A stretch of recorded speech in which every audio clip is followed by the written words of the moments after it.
About time, Phil. All right. We had to wait. So he had to go to the bathroom. I don't know what he was doing in there. Yeah, sorry. Took me 8 minutes. My bad, guys. It was like a half hour or some shit. I was like, damn. Phil left us. All right, guys. Welcome to Hunter's Hangout. This is going to be an exciting show, man. Everything from prop applications and how you do stuff. Everything from like the cheap to the not so cheap and to the expensive. So we got it all here for you. And we're going to start it off by letting you know who's doing the question. That would be Kathy. Yes. Oh, tell me what you're going to be doing.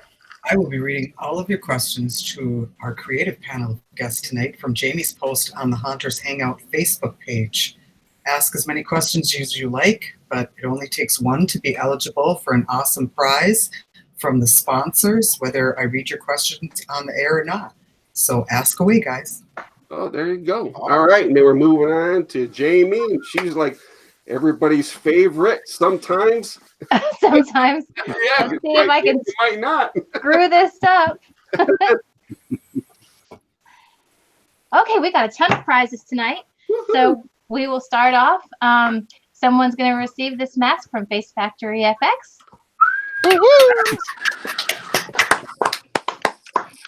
Second, someone's going to receive a jumping clown prop from Fright Props. Okay. Honey, get on there.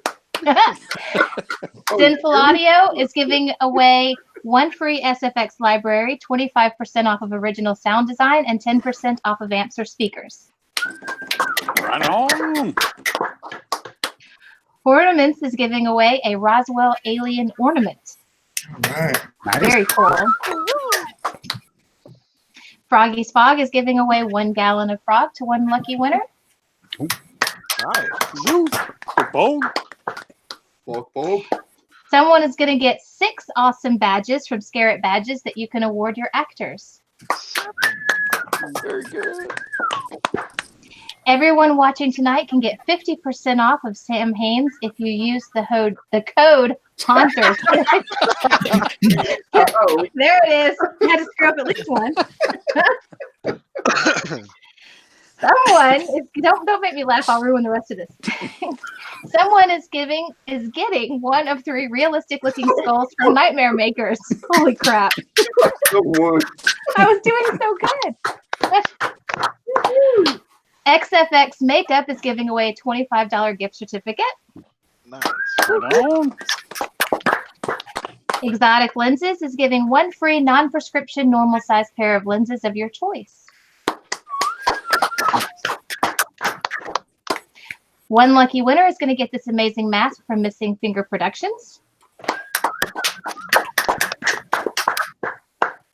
Hotwire Foam Factory is giving away a $25 gift card. Wait, and more? one more. Yes, one lucky winner will receive a 4 DVD set, which is a zombie tutorial on how to make Ricard Bureau's amazing zombies. So thank you, Richard, for that gift. Nice. That's awesome. Okay, Phil. All right. Well, before we start the show, we want to just give a quick shout out for any t-shirts. If you guys are interested in these t-shirts, which you are, so you should buy one. You have just about over a week left. We're going to try to order these by the end of May, or end of April, I should say. So get your order in. The post is on the Hangout. Just search Hunters Hangout t-shirt and it should pop up right away. If not, it's under Diablo. So get your order in and make sure you have these because we can even give them away at MHC if you are going this year. So it's for the children. Yes. Even we're paying for my shirts. I'm paying for my own shirt. So just go there, get your shirt for St. Jude Children's Hospital. 100% of everything's going towards St. Jude's. Even the money for designing the shirt, everything's 100% of it's going towards St. Jude. So get your shirt, and I just want to show off a little bit. Look at Kathy; she's got our original Hunters Hangout shirt.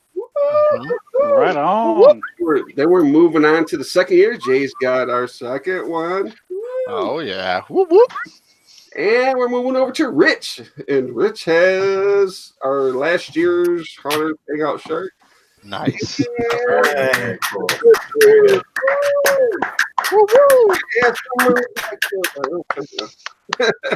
So don't forget, St. Jude Children's Hospital. Can't go wrong. All right. Once it's gone, it's gone. Right. Once it's gone, it's gone. Don't you dare email me and say, "How can I get a Hunter's Hangout shirt after the fact?" All right. Well, let's get the show started. So, let's start off with Jay. Jay Olson. Where are you from, Jay? Well, Phil, here. Tell me about it, Jay. Jay, where are you from, Jay? I'm out of Kansas, little bitty town called Baxter Springs, way down in the southeast corner, about up to Oklahoma and Missouri. There's not a whole heck of a lot down around here.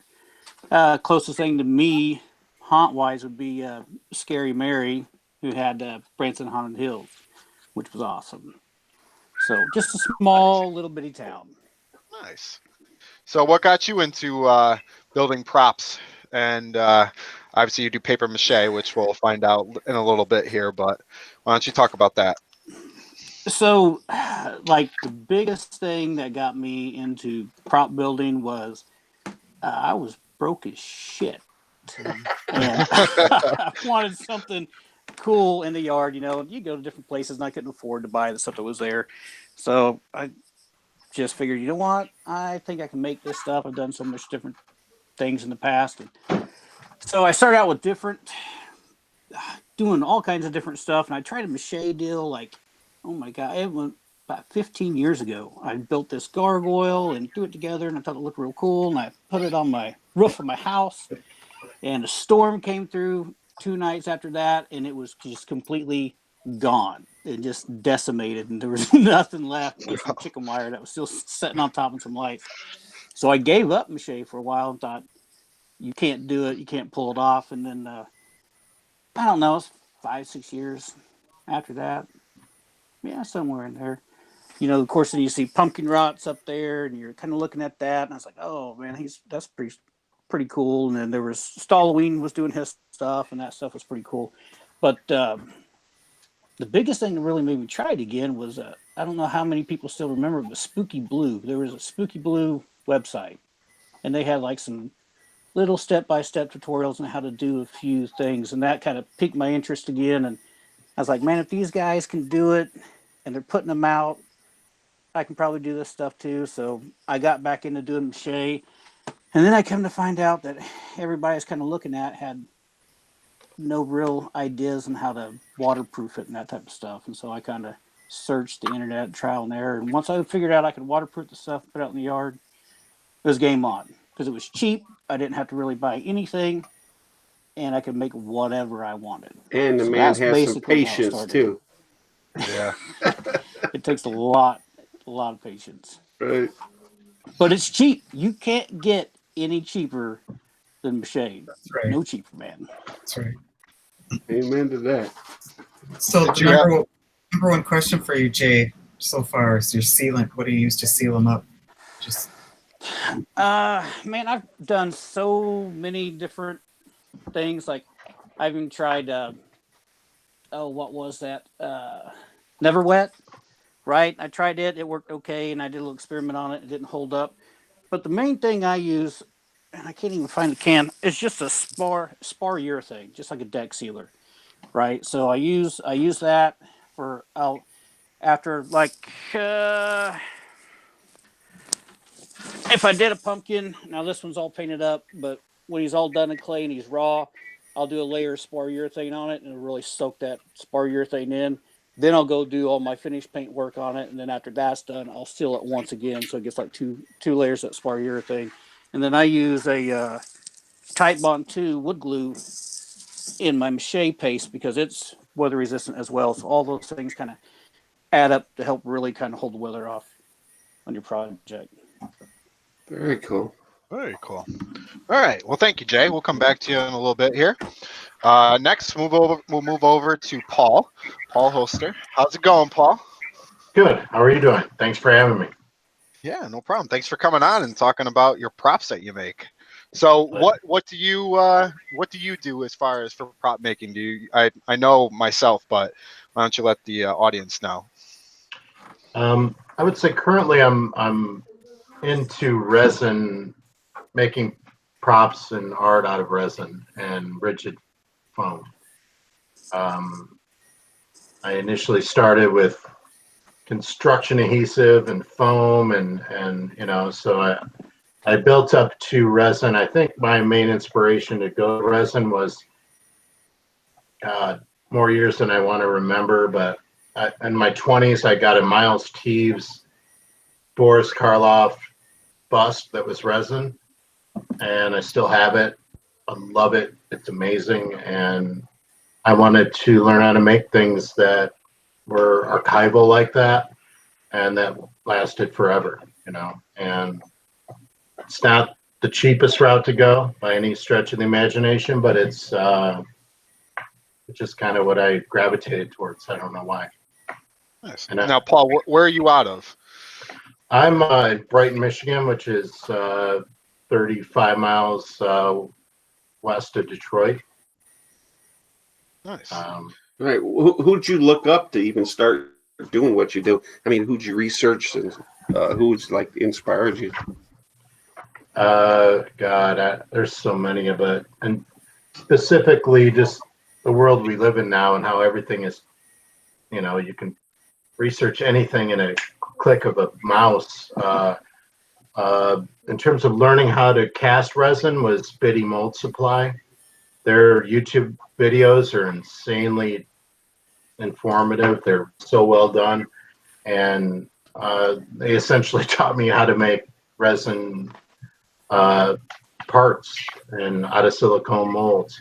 In terms of artist inspiration, I don't even know if I could get into. There's so many amazing artists out there, but Jordan Shell, Mike Hill, Tom Keebler. I mean, and then Hunter's Hangout. I mean, finding this was, I was like, whoa, there's other people that do this stuff, and I was late to the game. So in terms of finding groups like this, I always did it kind of on my own, and it was like, so that was a huge resource as well. Yeah, we're happy to have you. Now we're all jealous. You got to go. Yeah. I'll start with that. I mean, there's so much talent. There's so much talent here. It's just, I'm inspired every single day by people here and everywhere. It's just Quick question from Bob Cowell. Which type of work do you prefer, the smalls or the bigger items? They're almost the same. The sculpture takes almost the same amount of time. If I'm doing something this big versus this big, there's almost no difference in that.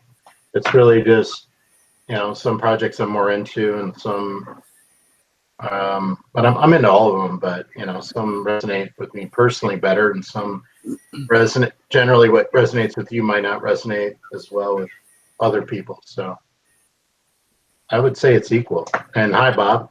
Bob's a Michigan guy too. Sure he is. Oh, Mish. Oh, yeah. Mm-hmm. Nice. All right. Well, thank you, Paul. We'll come back to you in a little bit. We'll move over now to Ricard Bureau. Where are you abouts from, and how'd you get into prop making? Well, I live in the small town of Deep River, Ontario. It's a small town nestled on the banks of the Ottawa River. And I got started way back when I was 15, 16 years old. And it kind of died out after about a couple of decades. And 4 or 5 years ago, I decided, let's do something neat for Halloween. And I saw this video on YouTube from Kit Harington fan. He shows you how to corpse a plastic skull with liquid latex. And I thought, that's awesome. So I gave it a try and kind of liked it and stuck with it ever since. I branch out with a couple of other things like witches and Frankensteins, but it's mainly zombies. And what do you mostly use to build your zombies and stuff like that? Well, it's got to fall in their 3 categories. It's got to be cheap, available, and easy to use.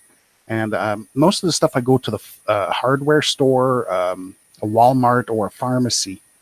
The only exotic material is the liquid latex. If you can find a place that delivers liquid latex, then everything else is easy to find. But it's made out of great stuff: insulating foam, CPVC pipes, thermoplastic teeth, and doll eyes, and just any old doll hair. I used to go out and grab all the dolls, rip off the heads at the used toy store or something like that. Pull all the heads off and just use the doll hair. Wow. Nice. That's awesome. Doll hair and the eyes. You said you used. What's that? Did you use the doll hair and the eyes? Not the doll eyes. I buy them all. I buy the eyes off of eBay. They're 26 millimeter wide doll eyes, Okay. and I just sand them and paint them, and that's it. Put them in the zombie. Glue them in the zombie. So you add a lot of your definition through foam and then also through cotton and latex, basically. Yes, Wow. it's a foam skeleton, and made out of pipes as well. And the skin is all liquid latex and cotton fibers. Wow. And it's just the way you string it up and pull the fibers in different directions. You get these little stringy, I call them webbing or stuff like that. John Jeffries wants to know, do you draw out your characters before you create them? No, even I don't know how the zombies come out. The only part that I have a mold for is the bones. Everything else is all just imagination or just the way it turns out. Sometimes cotton won't really behave the way you want it. You want to have these nice stringy strands, but it falls apart. So, you wind up with a zombie with two eyes, and then one eye doesn't work out. You pluck it out, paint the eye socket red. Now he's got a one eye. Both eyes don't work out. Pluck them both out and paint the sockets red, and you got a zombie with no eyes. The options are endless. Oh, I'll get back to it. I got a question, but I'll wait till see if somebody else asks it. I guess I'll ask the same question that was asked to Jay earlier. How do you weatherproof your stuff? Does it go outdoors or is it just strictly indoors? Oh no, they're all outdoors, and you can wash them. They can take a rainstorm, but I wouldn't throw them in the pool. They'd actually float. But liquid latex, cotton, great stuff, insulating foam, PVC pipes, and the clothing that I put on them are all water resistant. And I paint everything with outdoor latex paint, so it's meant for outdoors. It can take the rain. Nice. Very good. All right. Very cool. Very cool. All right. I am extremely jealous that you guys have all this patience to build all this stuff, because I feel like after one day I just that's it, I'm done. I know. I lose it. But all right, so we'll start going back to Jay here to show some pictures. Jay, we have your dragon first, it looks like. So Oh yeah. Yeah. Right on that, dude. Yeah. That was an adventure to try to pull him off. And it was like September, and I looked at my wife and was like, I'm going to build this huge dragon. And in my head, I'm like, I'll wipe this thing out in like a month. No problem at all. I was going to have this huge body and all this stuff. So I started this thing. I made this huge cardboard, basically like armature, and I just wrapped that stuff with newspaper and paper mache and built this big kind of oblong shell. Cut that thing in half, and then it was too weak, and I started putting different metal stuff in it or whatever. Anyway, and then I used once I skinned it, then I used those ridges you can see on the dragon itself. Those are pool noodles that I wound up cutting in half and then gluing it to the structure so I could get that kind of pumpkin shape in it, because I knew I couldn't use clay for this thing because it was going to be way too heavy. When that thing stands up on the back of its neck and you got it sitting on the floor, it's taller than I am. So it's just huge. So I did the pool noodles and then skinned it with paper towels and stuff just so I could keep the weight down, because I knew it was going to be so heavy. But my God, I thought it wasn't going to be a big deal, and I had these elaborate ideas for this huge body. This thing was going to stretch all the way across my yard, and I spent 2 months just making this head. So after that, I was like, I got to come up with a body, and so I just kind of threw a body together real fast. I started looking online, trying to figure out what I could do, and you see pictures of those kind of like yard serpent things where you've got the half moon shell thing comes out of the ground. You got 3 or 4 of them, and there's a head on one end and a tail on the neck. So I figured I could do that, and then I just stuffed a bunch of Walmart sacks together, almost like when you're starting to do the old school way of doing the pumpkins, right? Just stacked a whole bunch of those plastic sacks together and then taped them into this shape, and then just started layering mache over it so I could get these shapes and put the horns on. And like the horns on this thing, the horns are actually styrofoam, and then I wound up macheing over them to keep them down in there. That tongue, those are pull noodles too. It's basically, it's got a little bit of a mache structure on the inside, and it's pull noodles and things like that, and then mache again, and then some styrofoam, and then mache again. The teeth are all mache, and I should have done the styrofoam on them too, because the styrofoam was I could get a lot sharper points with it, looked a lot better, but so that took you about 5 months. It took, I started that September, and the end of August, right before October, the head was done. And so then in the next week, I built the body side of it and got it wrapped up and then painted it and had it done. There was a question just a little bit before Halloween. There was a question from Tanya Gabro. You were in a hurry for this dragon. Did you use any tricks to get the pieces to dry faster to get onto the next layer? I mean, not really. The biggest thing is I didn't do a whole bunch of heavy layers with the mache, because I really tried to use the structure underneath the pull noodles, and on the inside, you can't see it, but like on the inside of the mouth there, to hold everything up, I work in HVAC, so we've got sheet metal that we use when we're building ductwork and things. So I took a bunch of that, cut that down, and then made little angle pieces, and I basically built like a metal structure on the inside to hold this thing open, and then covered all that stuff up. And so everything else with mache was just a real light skinny, right? Because I was just dependent on all the foam and everything else to kind of hold the shape. And then other than that, I mean, the big secret with making this stuff dry, because everybody's got that question, right? How long does it take to dry? Or what? It depends on humidity and that type of stuff. But if you, like, I did 90% of this in my house, in my living room. So if you're Awesome. inside, if you're inside and you're in a environment controlled house or shop or whatever, and you've got an air conditioning system, that stuff draws the moisture out of the air. So when you got that, you keep it inside and put a fan on it, and you keep it in the climate control, it's pulling, as it pulls the humidity out of the house, it's pulling that moisture out of your mache and out of your projects. So your projects will dry a whole lot faster inside your home than they will if you set them out on a 100-degree day out in the sun and let them sit there and bake. Because if you live in a high humidity area, it'll take forever for that stuff to dry, because it's just pulling that humidity into it. So that's the biggest secret, inside with fans. Right. This is a beautiful pumpkin, man. I love. How'd you do the mouth, the webbing in there? So that's like that's what I called my second generation pumpkins. It's on YouTube. I've got a whole tutorial on how to make these particular pumpkins. And that webbing on the inside is cotton. It's cotton balls stretched out, and then instead of using latex, like always on the cheap side. So that's just kind of my babies and saturated and stretched apart and laid up inside the mouth until it dried out, and you get this What was that? Like pumpkin. You gotta say that again. You were breaking up, Jay. In mache bit. Can you hear? Nope. We're losing you. We're losing you. All right, we gotta move on. It's cotton ball. Is that move on? We'll stop.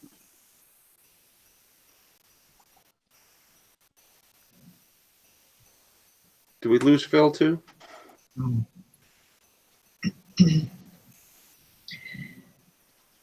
Phil.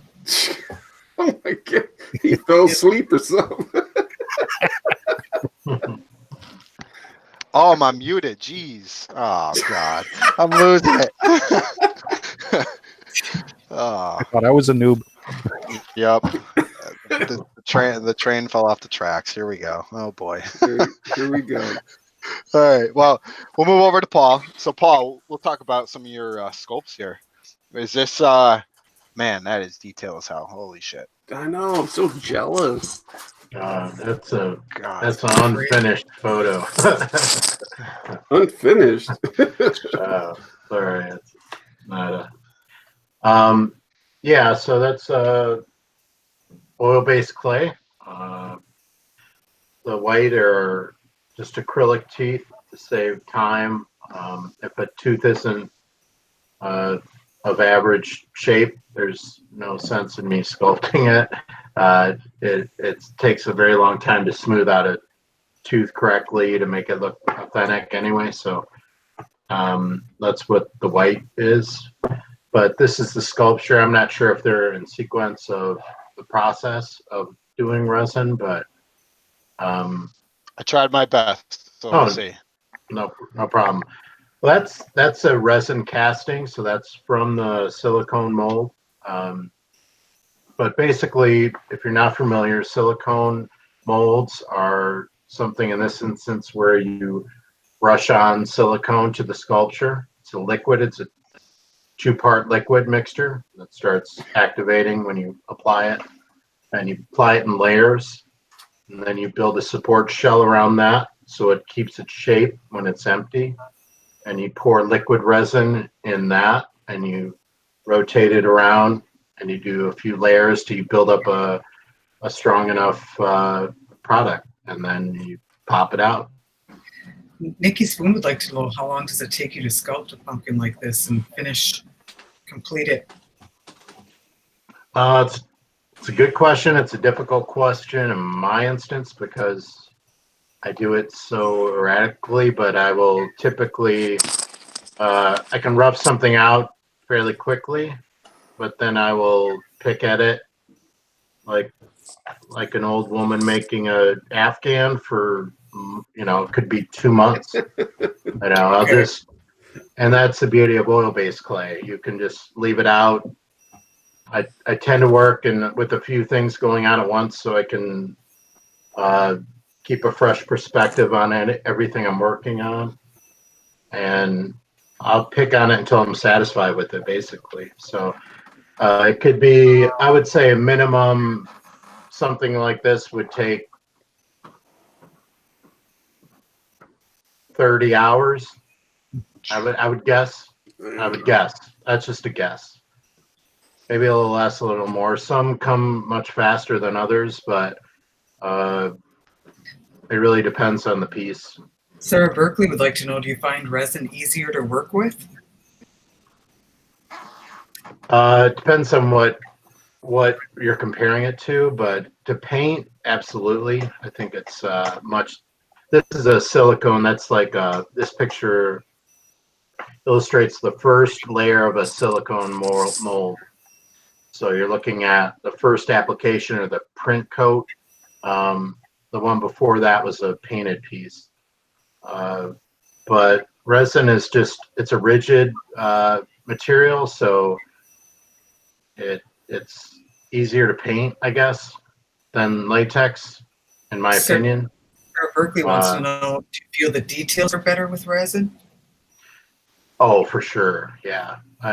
There's this limited amount within latex that you can get with in terms of emulating your sculpture. My molds will pick up fingerprints that I left on you can actually see on some of the resin castings. So we're talking crazy detail. As much as you put in, it'll take it out.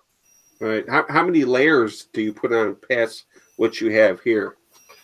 At least 4 minimum layers. So it's like it's a several-hour process. It's not a fast process. I use a pretty fast activating or silicone. So some are even longer, but to make a full silicone mold is with a mother mold, a support shell, a hard shell, that's the better part of a day process. It's a 6-hour, for me, it's a 6-hour process. Smaller molds, obviously smaller time, but that's a pretty large piece. It's about the size of a basketball. So Randall Taryn wants to know, how do you minimize bubbles or voids doing this? Or are there none? I've been pretty lucky just using good products and doing my due diligence with research before I got into it and building experience. If you're going to get into silicone, start with, something, small. Don't take on something life size, not just for the cost, but I'd also recommend a 2-part silicone. There's several that are the ratios by weight, and it's very complicated if you're getting and intimidating and discouraging if you're, in my opinion, getting into it. They make 50-50 ratios that just boom, smooth on, Polytech. They both make phenomenal products. That's. So with this picture here, Mickey Spoon wants to know, what type of paint do you use? Or was the picture of the pumpkin before this one? Sorry. Everything I paint, the first and most important process is priming it. Priming that resin with a bonding primer, like an auto primer or something that's made specifically to bond to plastic. And then you can paint it with anything. After that, and I paint it with acrylics. I'll do a base coat with typically your Liquitex normal squirt tubes that you see everywhere. And then for my details, I love golden high flow acrylics. They're my favorite paints on earth. Yeah, this shows the silicone mold, the mother mold, and then 3 raw castings that I just popped out of that mold. Is there aluminum in there? It almost looks like there's like aluminum foil. Yes. That's just, I had that in there to separate the, okay. The 2 pieces when they were curing, so they didn't bond together. So with your details, because you talked about that before, do you find yourself taking more time for details on smaller items or on the larger ones? It's about the same. same. Yeah. It's kind of the same, yeah. Linda Marshall would like to know, how well do your props hold up in wet weather and temperature changes? The only vulnerability to resin is an impact in cold weather. So if you have a prop that you haven't secured and it lands on concrete, it's going to break, it's going to crack. Apart from that, you can leave a resin if it's painted properly outside. I have a 25-year-old, like I said, that I mentioned that resin bust from Miles Tees. Miles Tees was the sculptor. I don't remember the company that produced it. But I've had that out for 20 years, outside for weeks on end, in a hot garage, in a freezing cold garage. There's absolutely no consequence to weather. One more quick question. Joseph McCracken wants to know, how many pulls can you get from one mold?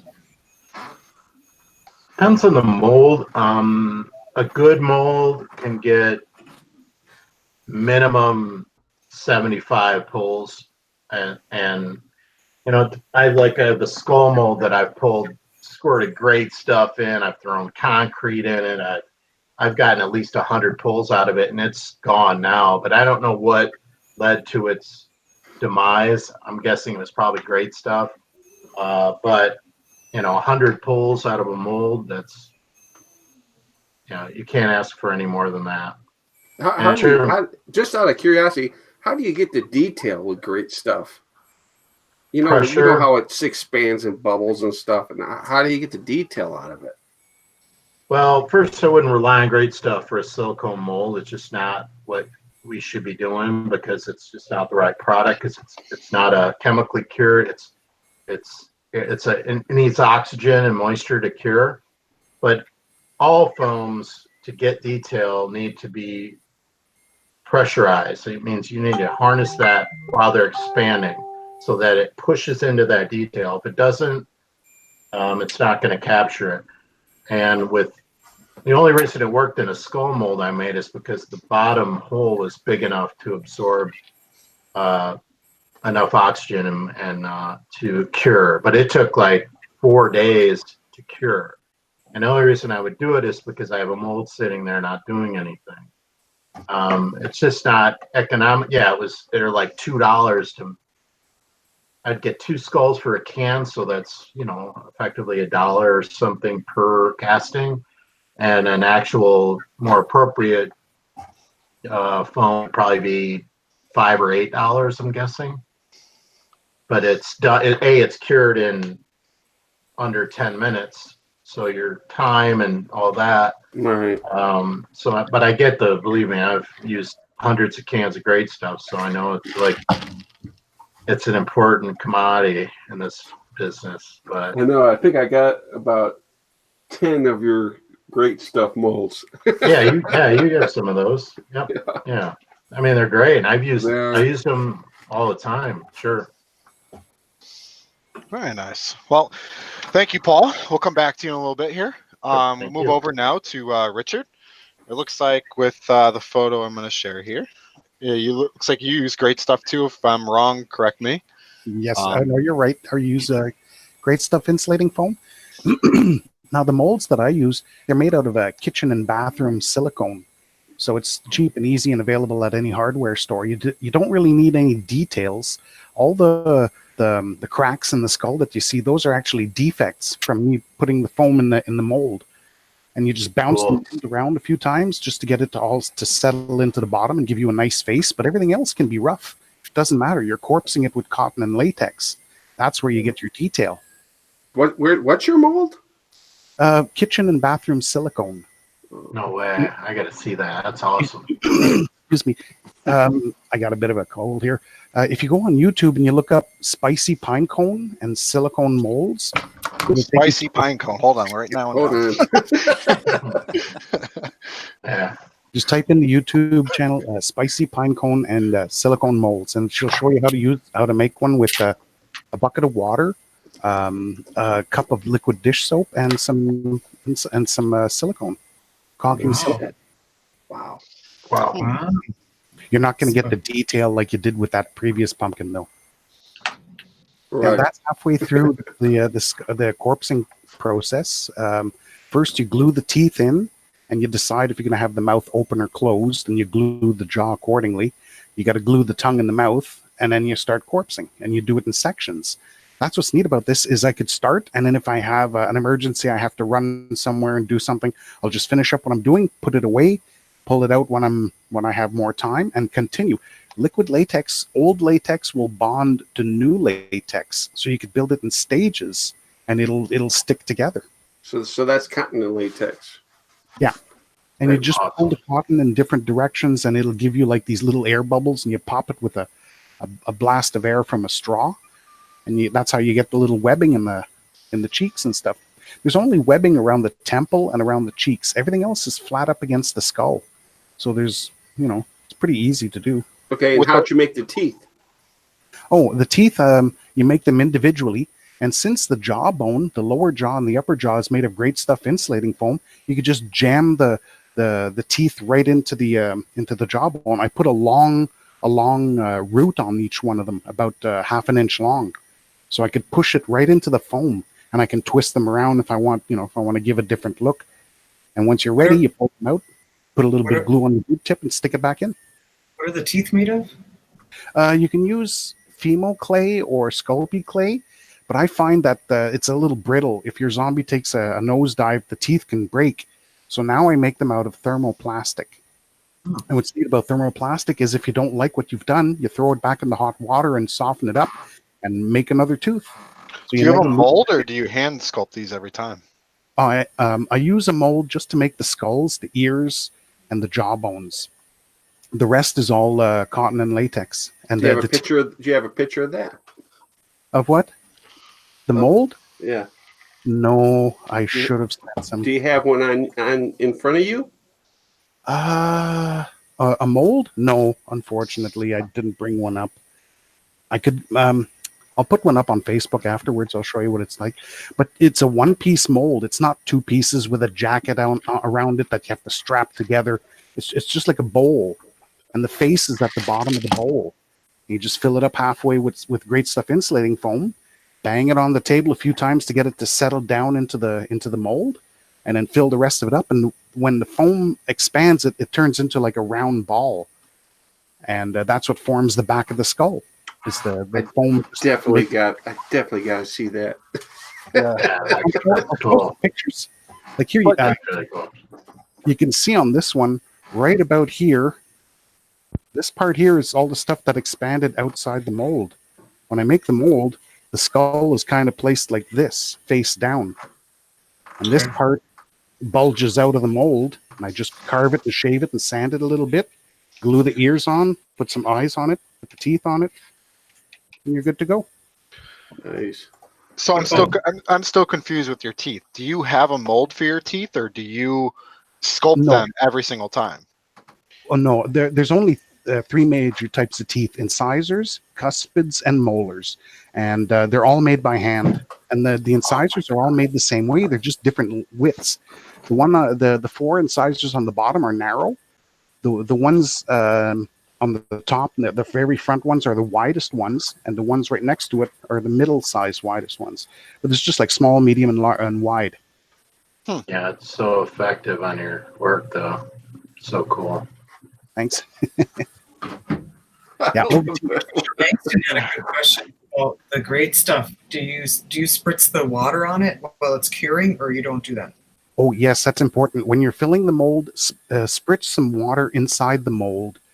That way, it provides a little bit of humidity right where you need it, at the bottom of the mold. Then you spray some foam in there. It's not going to mix in. Humidity is what causes great stuff insulating foam to harden. So you're just adding a bit of humidity at the bottom of the mold. I don't have to spray any on top of it, just right at the bottom of the mold. Oh, good to know. So what's going on in this picture here? Whole lot of chaos. That was my Grim Reaper, and he turned out to be about over 6.5, 7 feet tall. Wow. When he's standing fully erect, the head, I can't put it on because it goes right through the roof. But I make the chest or the rib cage out of one mold, and it's got 2 pipes that come out of the shoulders and 1 pipe that comes out of the neck and 1 out of the spine. It's like a cross with a rib cage in the middle, and I just build onto that. How'd you make the mold? Oh, first you have to make a rib cage, and I show you in my video. I give you a little template that you have to enlarge to 2 feet, trace it on top of some EVA foam. You know, those stress mats that you can buy at the hardware store. Right. You just trace it out on that, bend it over, glue the ribs together on the other side, line it with some wet newspaper, spray great stuff insulating foam inside, not too much. You don't want it expanding. Wait for that to harden, sand it up, put some glue in between the ribs, some polyurethane glue just to fill in the spaces in between the ribs, and you make a mold of it. Once again, it's a 1-piece mold. You make it sound so simple. Yeah. Hey, it's all in this Throw it all video. together. Easy. It's all in this video. Go buy Let's it. do it. Oh, that's amazing. It's Get just it to get down. those pipes going inside of a bucky skull, a bucky skeleton's rib cage. Put the pipes right inside the rib cage and go with that. Gotcha. If you don't want to make a mold. What kind of PVC are you buying that has like a flat end on it? Oh, I burns it. No, it's CPVC, which is the replacement for copper pipes. It's different than PVC because the plastic is thicker and the pipes are smaller in diameter. So you can disguise them as bones. You can put bones over the pipes. And the flat part is just using a heat gun to heat up the end of it, and you flatten it between 2 pieces of wood and drill a hole. Gotcha. Okay. I wasn't sure if you were actually flattening it, which you are, but Oh yeah, wow. yeah. That's the Crimson Zombie halfway through. As you can see, you can get a good idea of the bones that I make here. I make a rib cage, hip bones, collar bones, 2 shoulder blades, 1 upper arm bone, 1 forearm bone, the ears, the jawbone, and the skull. Those are all the bones that I make. You don't have to make them all to make these zombies, but I like to do them without a shirt so you can get to see all the stringy strands and the guts and stuff. So I know we talked about this in the pre-chat, but how do you attach your ears to your skulls? Oh, well, great stuff. Insulating foam and contact cement are very compatible. I just carve the ears up until I like the way they look, stick them on there with a couple of toothpicks, and I lift the ear away with the toothpick still on there, put a little contact cement, and glue it back down. You could use a hot glue gun if you want as well. Nice. It's just a great stuff foam up against great stuff foam, glued with a hot glue gun. Very cool. Very I apologize if you've already answered this question because I've been reading comments and not paying attention. But how long does it take you to finish an entire tall? Oh, it's hard to tell because you spend a lot of time waiting for latex to dry, or waiting for paint to dry, or waiting for glue to harden. But it could take, like if you go hardcore and you don't stop, a couple of days. Wow, really that quick? With the waiting time for the paint and latex, a week. Wow, I would have thought a lot longer. The first ones took too. a month, but then I got a little faster at it. So, See, you got to be patient to do this, guys. You got to be patient. well, you do a little bit and then you put it away. You go to your teacher parent meeting and you come back, do a little more. You do it in stages. Right. Well, thank you, Richard. We'll come back to you in a little bit here. I hope all you watching are taking notes because I have like a full notebook here already. Jeez. Man. All right. Well, we'll come back to Jay here. Jay, hopefully you got the connection figured out there. But yeah, we'll try it again. Yeah, we'll test it out. We'll see how it goes. So what do you use in the mouth here again? Because you kept cutting out. All right. So the webbing on the inside of the mouth there it's cotton and paper mache paste. It's basically the same method as using cotton and latex, but instead of having the expense in the latex, because I'm usually pretty cheap with everything that I do, it's just the paper mache paste. So I dip the cotton in, mache paste, get it all soaked up, pull it all apart, and then lay it on the inside on the mouth, and then let that stuff set up and dry, and then you're good to go. Very nice. Do you have any stages of how you do your stuff, like the paper mache, half the clay? Yeah, I've got some. I got some stuff right here. Let's see what I got. I think these headphones constrict me. Let's do this. So like a pumpkin. I don't know. Everybody's seen. Surely, if you've got on YouTube, I've got videos, and then Jay Wall's got videos, and all that good stuff. It's all out there. Pumpkins are the most easy thing on the planet to make because they're just a ball, right? They don't take much shape. But first stage is the most boring. It's just your strip mache. This one was done, wasn't done the bag style that was taped up. This is actually over a balloon, like back in the old days. So Right. Just did a balloon because the thing with doing a balloon, you probably can't see on the inside there, but it's like if you want the inside super smooth, you can't get a more smooth surface than using a balloon, right? It gives you a real nice surface on the inside. So you start with that. It's always basic. You're always doing your strip mache first, getting that structure set up. And then for me, from that point on, I moved to clay. Like on these guys, and here's the thing, there's so many different ways to do this, right? Because I can show you I got all kinds of stuff set up. So that's clay. It was a smooth surface like this. I did use bags, but I basically didn't build any of the ridges into the bags like you normally see everybody do, where you run the tape around it and actually get your kind of pumpkin shape first. There was a couple bags put together, and then I mached it smooth where it was like this thing. And then I just built all my ridges with clay. Like I use a lot of clay. Like I get questions all the time. People ask, how thick can you make it? Does it have to be in thin layers, or can you do this or that? I put my clay on extremely thick. It will dry out. Sometimes it cracks a little bit, but you can layer that stuff on. So that's all clayed up, individually sculpted out. These take longer. You can actually take a pumpkin like this, put enough clay on it, wrap the whole thing in clay, and then sculpt in all your pumpkin designs on the outside, and then come around and put your eyes and face on it afterwards. And I can actually show that stuff if you guys want to see it here in a little bit.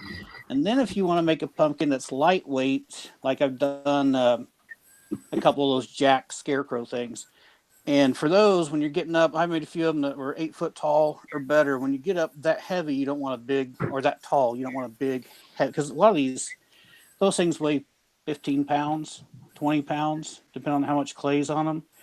So you can use cotton and paper mache paste and build all your ridges with cotton and paper mache paste, and then create a very, very light pumpkin that you can put on top, and you don't have to worry about it being top heavy outside and all those things. So there's just a multitude of ways to manipulate paper mache to get what you want. Whether clay gives you detail, cotton's a little not quite so sculpt. You don't really sculpt with it. It's got rougher textures, but it all works. It's great, especially if you're doing So quartzy and things like that. I'm thinking like when you do such a big pumpkin like this one here, you definitely don't want to take all the paper and everything out of it, right? Yeah, for sure. So I get that question a lot. Some people like this one. I unpacked this one earlier. Well, this one wasn't packed, but this structure's real big. But if you're going to lay a whole bunch of clay on, you want to leave that thing stuffed, because even if you've done like 10 or 12 layers of strip mache and that thing's completely dry, and if you unstuff it and then you really start soaking that thing, you really start layering up all that clay on there, well, all this mache is going to wick all the moisture out of that clay. This will become soft, and then it'll collapse on you. So if you just leave it stuffed on the inside, you've got all your structure inside there, and you can just pile the clay on, make it as heavy as you want. It's not going to collapse. Just leave everything on the inside, wait for everything to dry out, and then unstuff it and then finish out your detail work. Yeah, I mean, that happened to me before. I think I was talking to you when I was working on some stuff. I'm like, it's flat at the bottom, man. It's because I took all the paper off first. I was like, damn it. If somebody Go ahead. If somebody wanted to start out for a first-time project in paper mache, a pumpkin would be the best. A simple pumpkin would be the best first-time project, right? Yes, yeah, because they're so simple, and you can do. You can make them hard, but they're very, very simple. It's the best project to start with.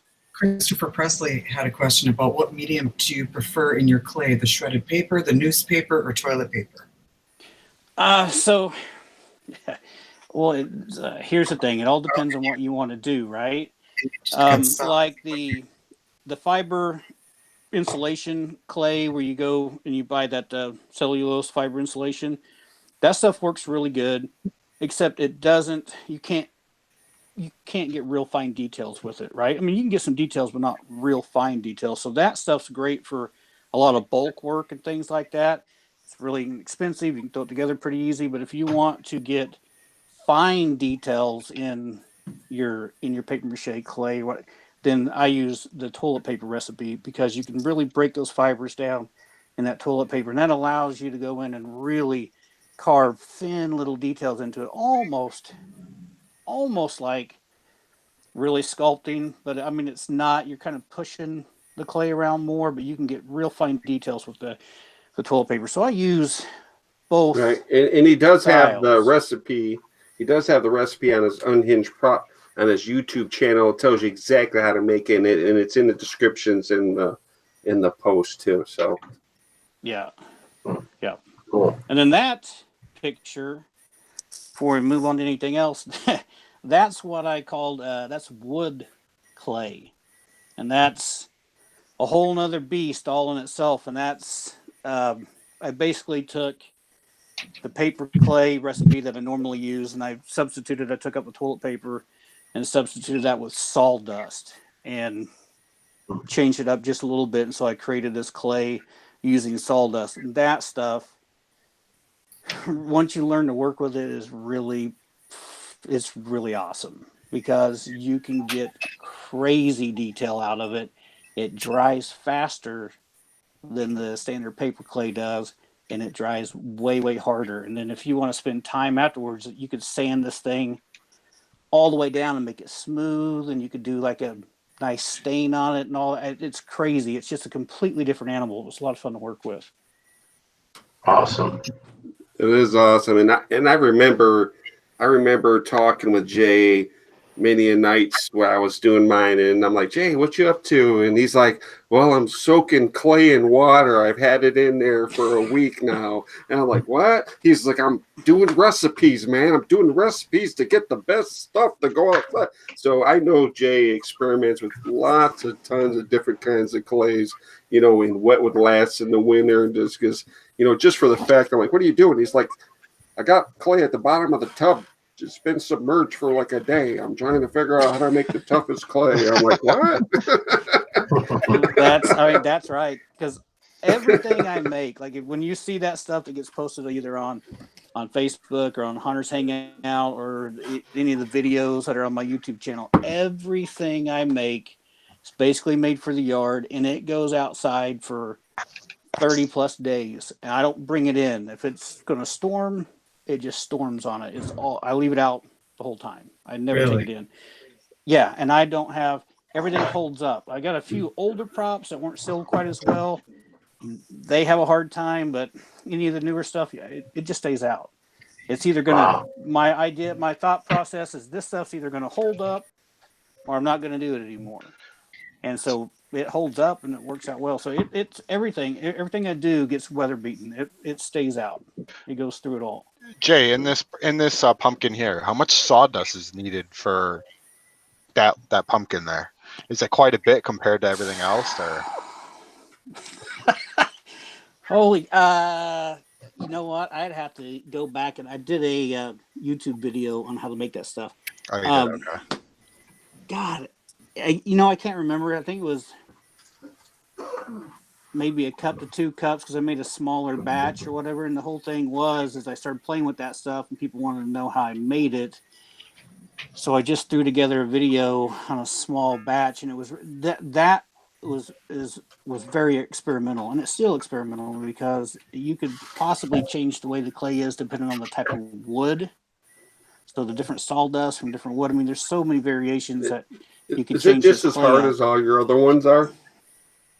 Dude, it's harder. This pumpkin right here. Do the knock. Thing. This is the solid wood pumpkin, and this thing weighs. This is about 3 times as heavy as any of my other pumpkins, and I mean it's just solid as a rock. It's unreal, and this one's going to go out.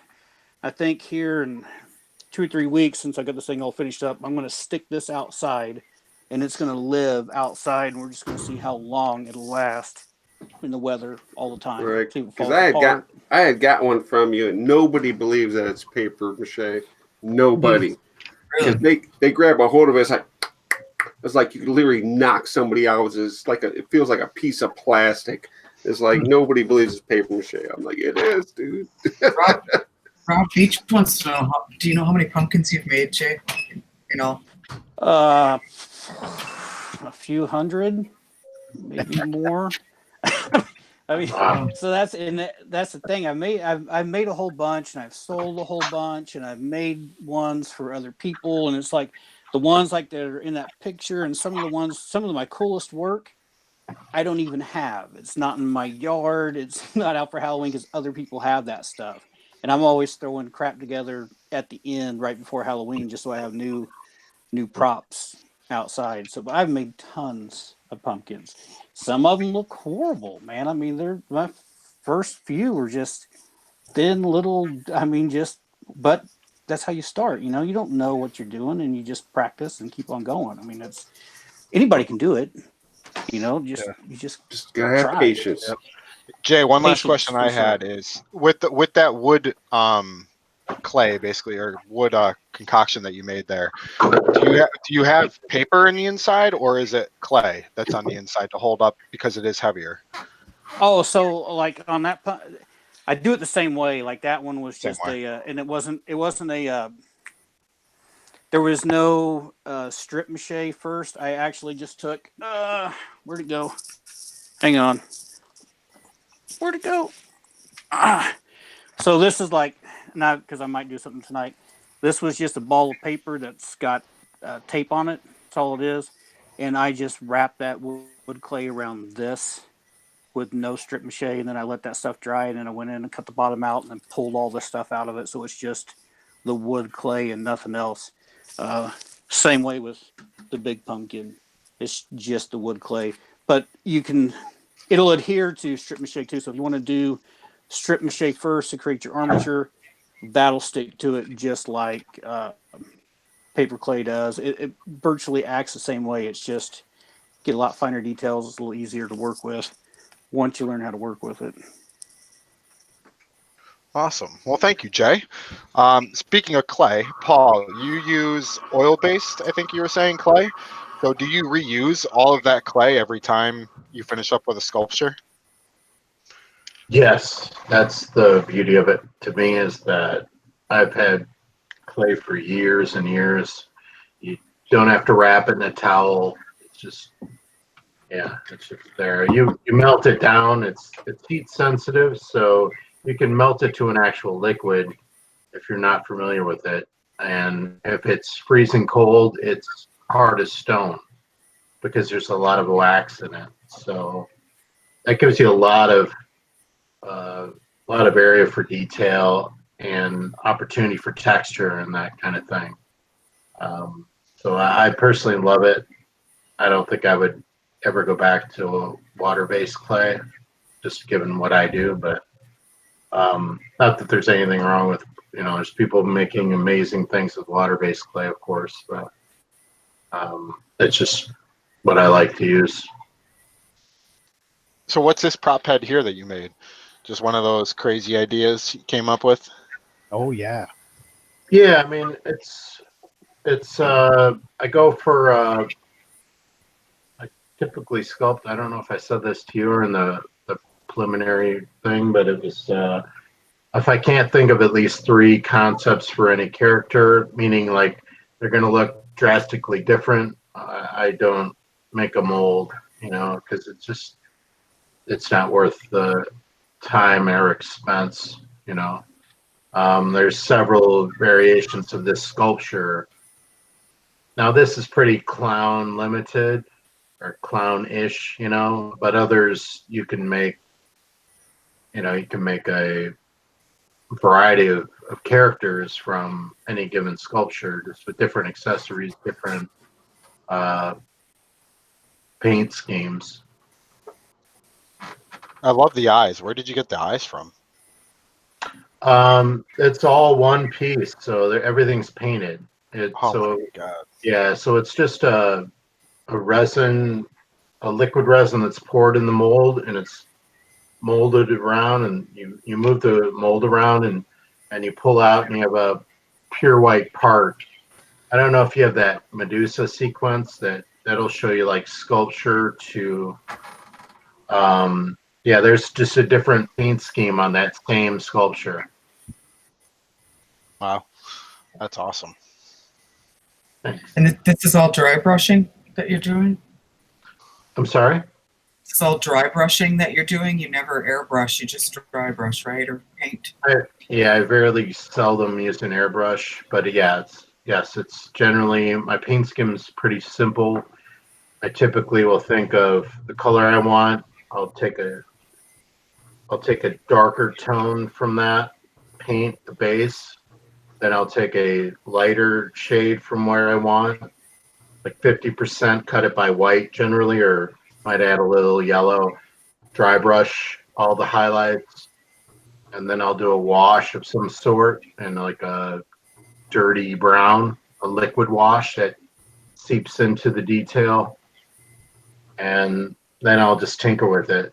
Eyes are a different ball game. That's a whole show, as far as I'm concerned. They're Do you do something to your eyes to make them look wet? Yes. My favorite product is Liquitex High Gloss Varnish, but I've also used a water-based polyurethane from like Minwax. It almost gives you the same shine. There's epoxies, of course, but some epoxies yellow over time, so I'm a little nervous to use those. I'm sure they make them. I'm not familiar with them. So I love the Liquitex. The little goes a long way. Oh, Yeah. I mean, your eyeballs they look so real. It's like, Oh, thanks. You know, when you have one, and the problem becomes when you have two that need to be looking in the same direction. That's where it gets super complicated.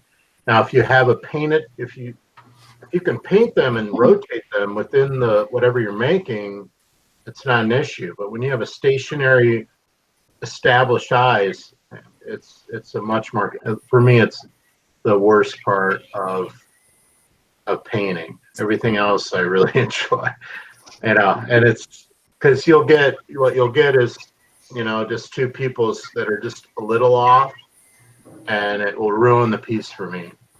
9 out of 10 people won't even care, but it'll drive me insane. this your Medusa? Yep, that's the same sculpture as the one before it. Just to give you a context of really?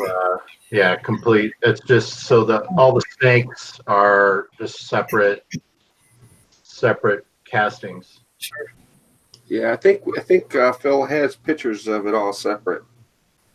Yeah, I think there's 6 or 8 molds. Probably do. It's probably somewhere in there. We'll get to them. Yes. That's my early work, and that was all foam and construction adhesive and cotton or tool fabric. That's where I really started getting into this. This is about when I found Hunter's Hangout right here. And it still looks awesome. This is the beginning. Yeah, there's no, it's just it's a progression for everybody. It's just, Oh, this thing's sick. You do some dry brushing on that? this is all stain. Super easy. Absolutely zero talent or skill required. You throw stain on it and you wipe it off. Right and down my it naturally just blends and melds perfectly. It's such a great, if you're doing a one-off piece, well, doing resin makes no sense, so there's a variety of ways to achieve that. This is a little unorthodox, but it's great stuff. It's construction adhesive. Not sure what I'm trying to get to the Medusa picture. I had to see if I had it. Oh, no that's problem. the Medusa. There you go. Right there. There it is. Sculpture. Okay, hey, hold up. Paul, for the stain, what's your favorite color? I think I was using dark walnut Minwax. Dark walnut. Yeah. Lynn Marshall had a good question. When you're making your larger props, what do you use for structure to hold the weight? It depends on what they're referring to. That demon thing was a complete, it was an early prop that was complete PVC skeleton. Not that that's changed. All my resin parts have couplings in the bases of the necks to adhere to standard PVC, right? So you just pop the head on. Here's like a little skull. It's unpainted, but there's the, right there. You just pop it on. Oh, that's a great idea right there.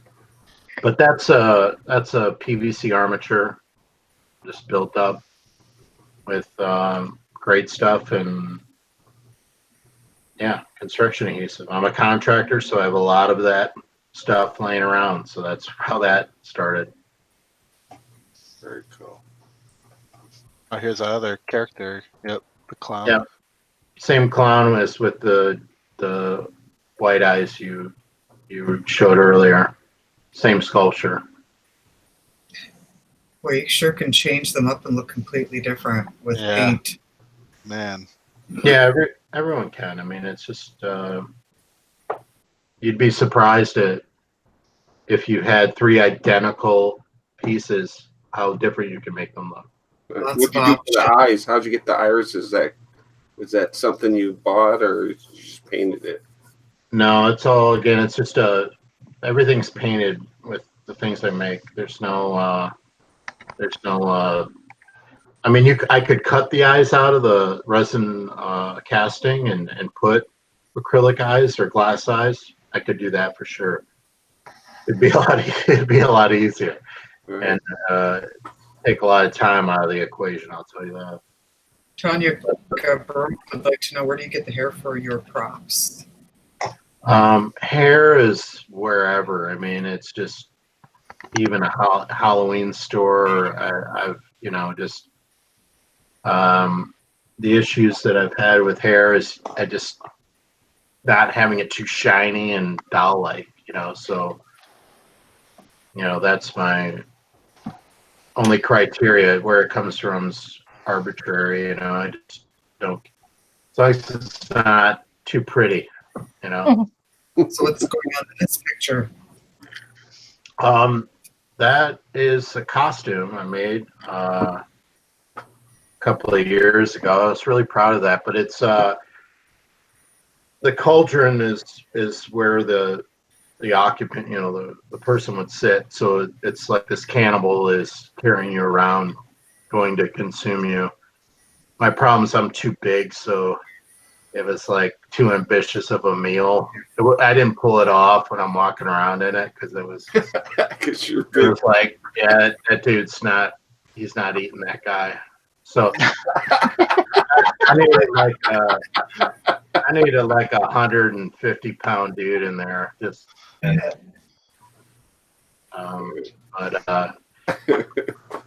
But yeah, the hands I've sculpted, and I use those in everything I make. I'm on making new hands now for, like, those hands are a little large for him, but yeah, it's just a fun progression. Man, Frankenstein just looks so real. It's Oh, crazy. thanks. Oh, Yeah, it's a doll. Detail is crazy. My gosh. Yeah, it's my Frank doll. It's just, he's about the size of a baseball. How'd you make the doll part of them? Just like PVC or? I found what's it called? Coolant hose. I can try to find the link, but it's just like this telescoping doll. It was a doll armature from a doll company, so it can be posed. The only thing I like about it is it squeaks. So in terms of trying to like sell them, I need to figure out something that doesn't squeak because I'm super anal. But It squeaks. yeah, the creaking it sounds cool, but it's kind of annoying when you move them. It's just, Right. Well, thank you, Paul. We'll move over to Richard. We talked about hands already. So, Richard, I have a picture of hands that you made. So here I could see the PVC, and then what? The other part is the bone that you made? Yeah. The other part is just a piece of polyurethane. I made an open trench, sprayed some foam in it, and sank a shish kebab skewer, one of those bamboo shish kebab skewers. I sank it right into the center of the mold, and that gives it a little more rigidity so it won't snap. You glue it at one end and add a little great stuff insulating foam at the bulky part of the forearm, and you're ready to corpse. Now the hands are made out of it's basically a coat hanger wire and sandwiched between two pieces of craft foam.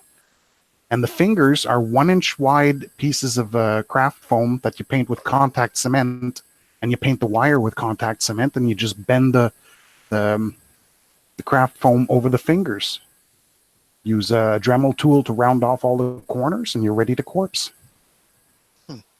Man, Just corpse it with some cotton and latex. you make it sound so easy. Oh, that's the pelvis of of just about every zombie that I make. I fill in the midsection with extra bits of great stuff insulating foam and corpse over it.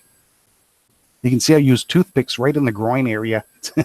I use toothpicks to hold the foam pieces together, and I do that with the ears and the jawbone and the tongue.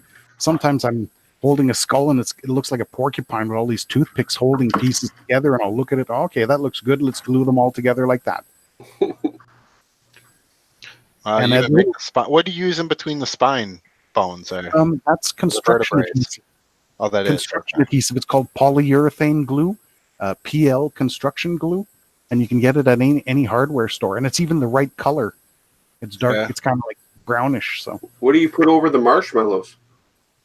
The what do I put over the marshmallows? Those are just little individual vertebrae that I made a small mold of one vertebrae and made hundreds of those little vertebrae, and you carve out the center and you slide it down the pipe with a little bead of that construction glue in between each vertebrae to act like a disc in between each vertebrae. See, that's the thing. That's the whole thing we need. If you get you some solid molds, and you can.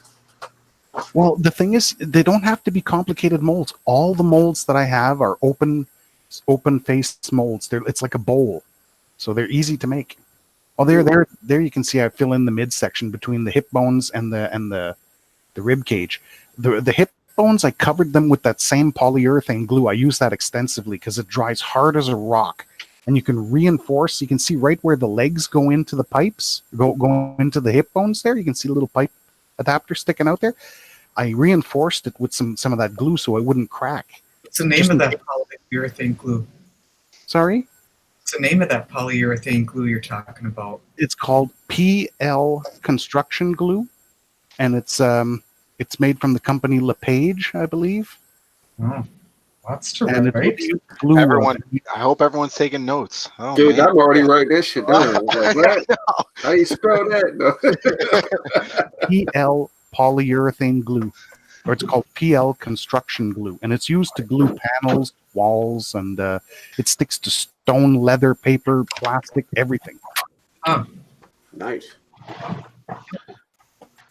Well, I know I'm buying this episode on iTunes later. They cover everything in the DVD. That's why there are 4 DVDs plus an update DVD with all the information that I learned over a couple of years, saying this is a better way of doing the midsection on the zombies. So, well, maybe now's a good time to tell people how they can get their hands on some of these DVDs. Yeah. Just visit my webpage. It's called Wendigo Emporium, and you send me a message that you're interested in buying it. I work with PayPal, and it's $50. That includes all the shipping and handling. And you get 2 DVDs on how to make the skull, 2 DVDs on how to make the body, and the update DVD that shows you all the new tricks that I learned to make it even better. Nice. Wow. Very nice. So, Richard, in the midsection here, what's your, I guess, favorite tool to carve this down after? Believe it or not, I use just kitchen utensils. Like for a spatula, I use a spoon. For doing the teeth, I'll use one of those buck knives or pocket knives. Mm-hmm. For carving the foam, I use a kitchen. What do you call it there? A paring knife, very small, sharp knife. Oh boy, this one, yeah.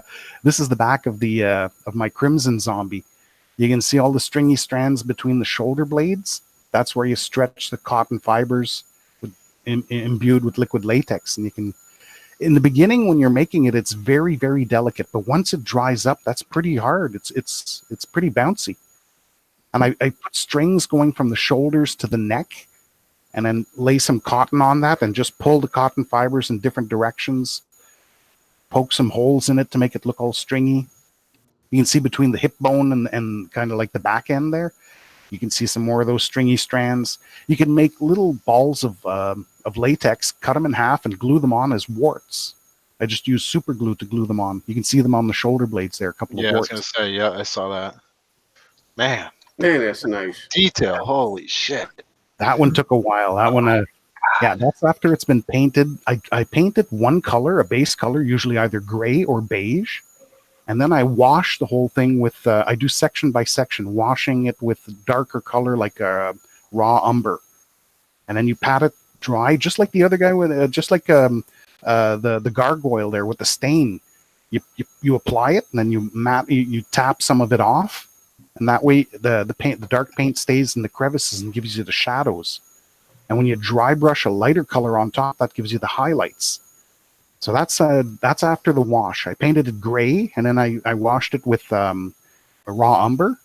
And I think you have another picture afterwards that shows the red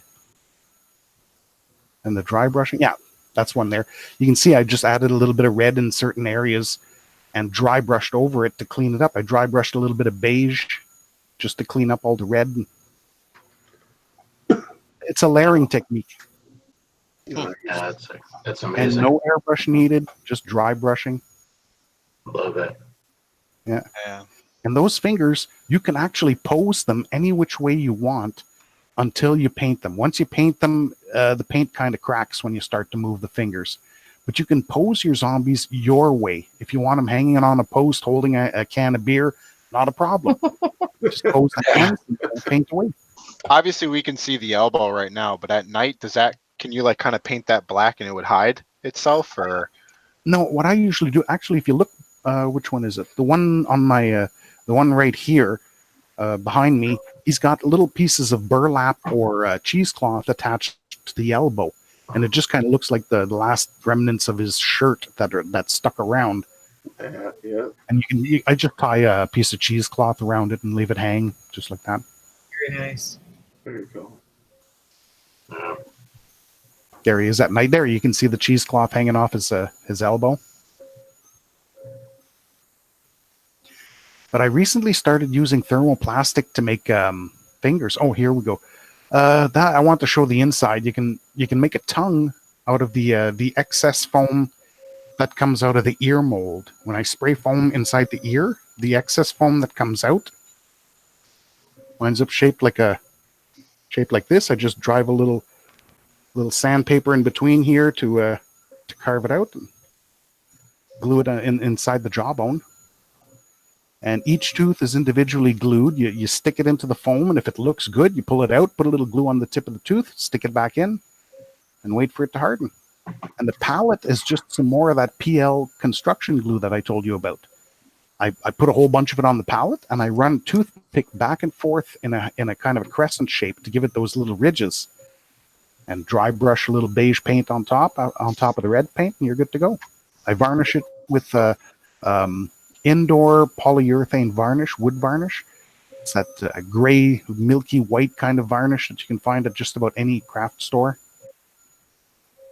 Okay, so and what did you make the teeth out of again, just so I know?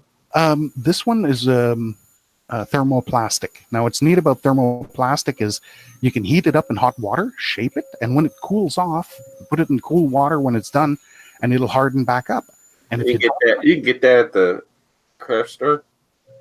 Well, you can find it on eBay, but I get all my stuff from Sculpture Supply Canada. It's a company in Toronto. I get my latex there, my hair, the eyes, the thermoplastic, any sculpting tools, anything that you have to do with sculpting clay, they have it. Ooh. It's my one-stop shop. Awesome. Well, thank you, Richard. We'll come back to you in a little, or to close out the show here in a little bit. Right. Jay, what are you sculpting on over there, or what are you making? Nothing. Nothing. Yeah, sure. Looks like it. No, I figured I made some clay for this deal, so yeah, I'm making a pumpkin like that dude. But just basically to show this lighting sucks, how easy it is really kind of do stuff. And it's kind of cool because that picture you got up and basically the way I'm doing this little dude, as far as making the eyes and the mouth, it's all kind of the same way. So, but that one's just a little bit different. When I did this, because I did this real sloppy and real quick and fast, you can kind of see the mouth starting to open up there in the eyes. I just put a bunch of clay on this and got the pumpkin shape going on, right? And then I use, a lot of these are sculpting tools or whatever, but with paper mache clay, whatever you use, you really need to use metal and water it down because it doesn't grab the clay. Like if you use something on wood or anything else, it really grabs this clay bad and it gets real crazy on you. And like Now you tell me. like Rich was saying, this is a spoon, right? And I use this, I try to say it a lot. I try to describe, this is just a flat rounded off end on a spoon on this paper clay. If you really want to make it smooth, you water that down and you use the spoon and you can make it like super smooth and really make everything go away. And I use a spoon more than I use anything. I love the texture you got on this pumpkin here. How did you get that texture? Just kind of. All right, I'll see if I can replicate it on this one. I know you can't see this.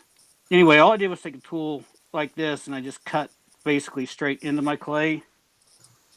And I'm going to go ahead and do a real sloppy eye here so we can get going. I don't waste too much time. And then I basically made that little triangle shape, like right there, and then dug it out, right? So I've got kind of this whole, instead of taking the time to smooth all that stuff out, then I just took another little tool, looks like this. And oh man, let's see if I can do this. I'm gonna move around so I can see what I'm doing while I'm trying to show it to you. So instead of like bringing everything and rounding out the eyes, and making it, I just took a tool like this, and it was super fast. And I just started digging into it and pulling these things down and making these little striations in different shapes. But I just mangled this one up because I'm trying to do it too fast. And literally, I dug one hole, and then all I used was this tool and grabbed the clay and just tore it out and just made these tears until I had like that triangle shape, even on the mouth, and then just left it really nasty. And then once it dried up, I took all the extra, pulled it out, cut all it, and it left that just wicked texture to it. Yeah, and it was super fast. Like it took no time. I did the face in like 2 minutes, whatever, and it was done. It was super, super fast. And I was just playing around, trying to see what I could get away with. And it turned out pretty cool. And I got him, he's finished out and wow. Here with me. And it turned out, and I just did the same thing I got so much crap in the way. On the sides, on the texture, I used the same tool and just really quickly dug in and made all the lines and all that, because I knew on this one, a lot of times when I paint, I don't airbrush much, so I do a whole lot of dry brushing like everybody else. But then even on some of these other ones, it's not really a dry brush. I'll start out with a dark orangey brown, and I paint the whole thing that way. And then I come back and lighten that brown up, and I just paint. I keep repainting it, but I leave the center pieces, like right in here. I leave that dark brown at the base of that, and then I'll lighten that up, and I'll leave it open, and then I just paint a little bit more, make it lighter.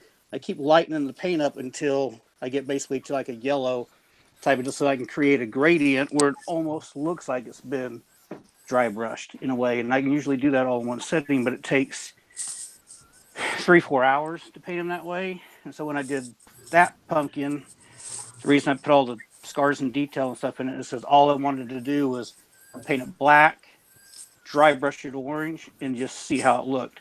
So it really turned out, that pumpkin turned out pretty neat. And it's the absolute sloppiest, fastest thing I've ever done. Just kind of throwing it together and playing with it just to see what I could get away with. And it turned out pretty cool. And I did a white one like that too, and they both look pretty neat. I have a question from Nikki Spoon. Is there a project you really want to do but haven't started yet? Uh-huh. All right. I've got one that's coming up. Just like and it's gonna be on YouTube, and I've kind of teased at it for a while, and I haven't told anybody what it's gonna be, and I'm still not gonna tell anybody what it's gonna be yet. But yeah, right. I got one I'm really excited to do, and that's a paper mache tombstone. That's made out of that was like pizza boxes on the base and cereal boxes up the top. And then all strip mached, and then paper clay over the top of that, dried out and dry brushed and stuff. And I still got that thing. It's in the yard every year too. Just unroll So it. cool. So cool. Hey, something from nothing. Absolutely, right? Something from nothing.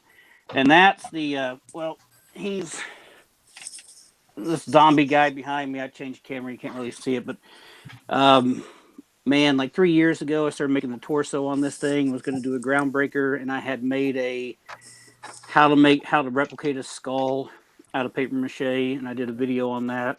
So I had a blank skull sitting around, and I made a zombie head out of it and did a video on it. And then I figured I really needed to. This year I've done a lot of cleanup. I've got a lot of old projects that I never finished up, so I started pulling those back out and getting them finished up. So this was one of those projects. And then to get the ribs and stuff on this, I've done rib cages before where I've made solid rib cages out of nothing but mache, and they're completely, you can see through them just like standard skeleton that you'd buy. But this one was just a little bit faster. I'd made basically a shell out of mache, and then took and used cotton and laid cotton on that and built up these rib looking pieces, and then I corpsed it all in cotton.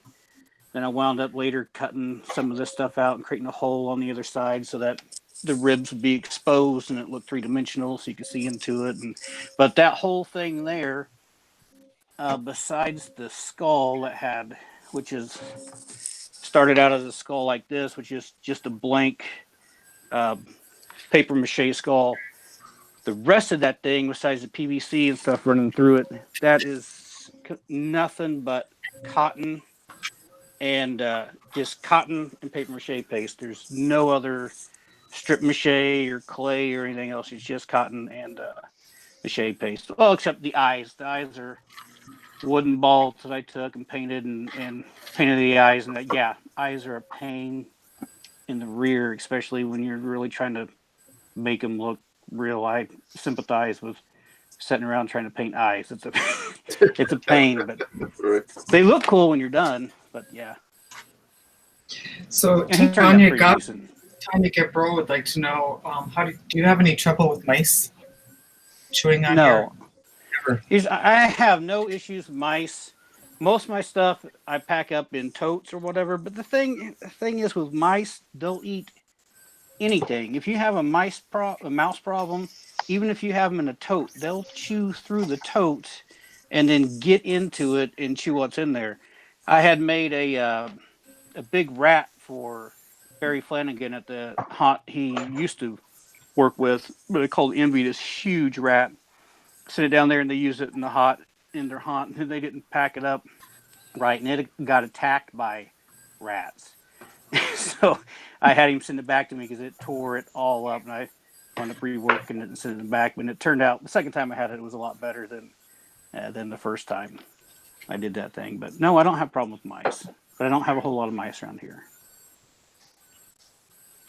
Okay, we have one more pick to show here, the wolf. The wolf. Yeah, this is my favorite. Next to the dragon, too. So he doesn't even exist anymore. What happened? I got mad and beat it with a baseball bat and threw it out in the trash in front of my house. So when I made him, I just used 1/2-inch electrical conduit on the inside to make the base structure or their armature, right? So it was just this 1/2-inch conduit. PVC is basically the same thing. And then everything else is truly mache, all wrapped around it, and then it's layered with a whole bunch of clay. He lasted about 2 or 3 years, but I tried to jam. He took a long time, and I tried to jam him out. I didn't seal him up quite right, and that one bent hand doesn't really go down on the ground, so the weight's all on the one arm that's going down on the bottom. And after about 3 years out in the rain, that arm started to drift over and move position because the armature underneath wasn't strong enough for everything. Why didn't you fix it, man? Fix it. Well, that was the thing. I went to move it back and try to put it back in place, and the shoulder broke. and I wasn't too bad with that. And then I had it in the house. The dogs ran through messing with some stuff, and they broke the teeth out of it. And then it had some other issues, and it was out in the garage, and I had some other stuff happen to it. And so finally, I was just so hacked off one day and pulled it out of the garage. And my boy was looking at me. He's like, "What are you going to do?" I'm like, "I'm getting rid of it." And he's like, "What are you going to do?" And I'm like, "You should really get the camera because I'm going to beat this thing with that baseball bat and then throw it out front." And that's what, so I did. I beat it.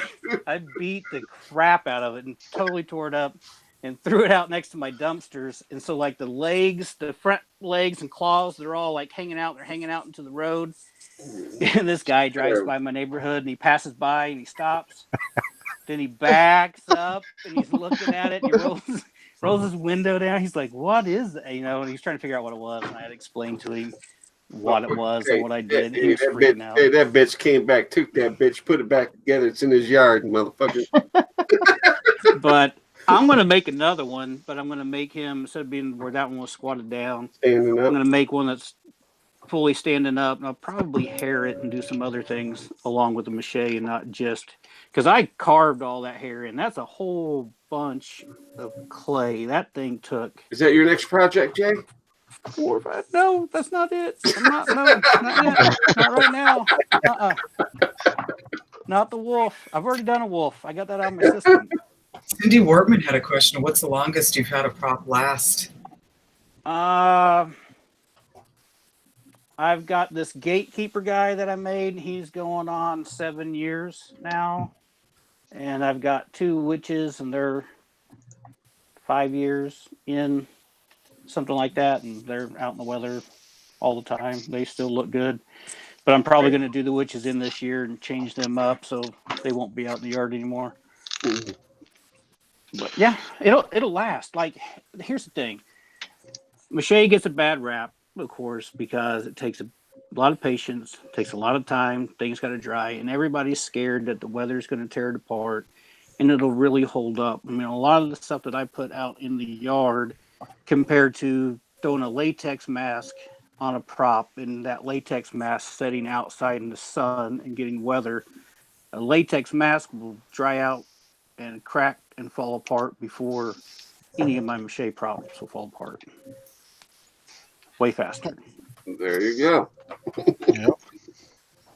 All right. Well, thanks, Jay. We're going to keep moving here. Paul, we have, well, speaking of like props that kind of got destroyed, have you ever had a prop that you've looked at and kind of been like, I don't love it, so, you know, you kind of toss it away and give up on it?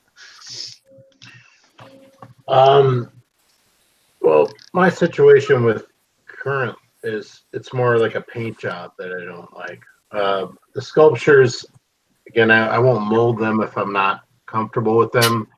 It's not to say things I made 2 years ago that I know I can sculpt better now, but